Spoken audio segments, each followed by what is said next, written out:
My experience has led me to believe that our manifesting reality is nothing but a distraction, ongoing, very realistic, but a distraction nonetheless. So convinced are we of that which presents as reality to us that we continually subscribe to the points of view, the judgments that make up that reality. Reality is an illusion, albeit a very persistent one, a quote reportedly attributed to Albert Einstein.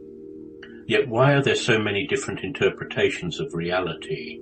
How can there be so many different perceptions of reality? Are they all real, or are none of them real?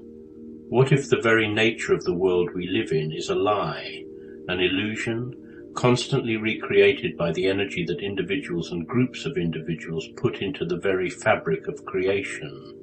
My own experiences have led me to the conclusion that we indeed live in a make-it-up-as-you-go-along universe. Our life can be likened to a roll of film. A film is made up of still images that, when viewed through a projector, appear as a moving image. Following the analogy of a roll of film, we see that each subsequent image is a product of a previous image, the new image being a construct of our experiences and expectations.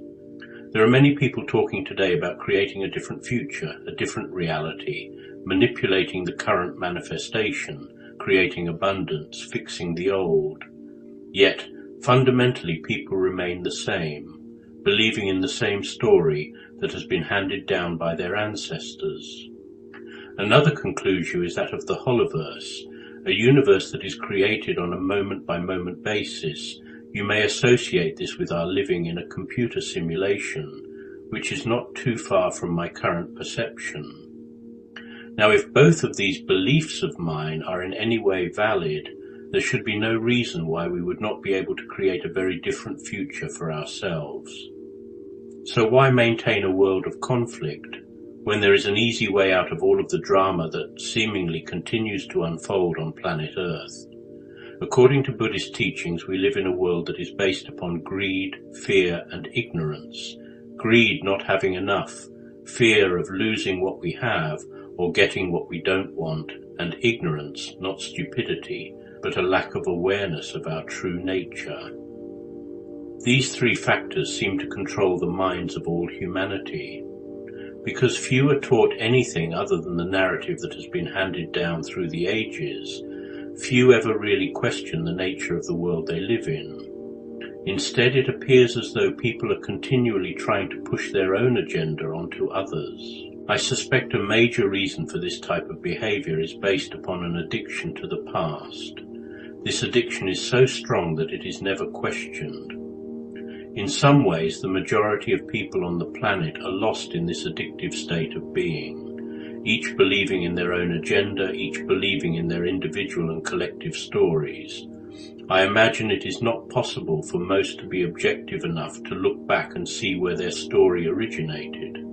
Instead, people believe others who, for whatever reason in their turn, cannot be objective about their story.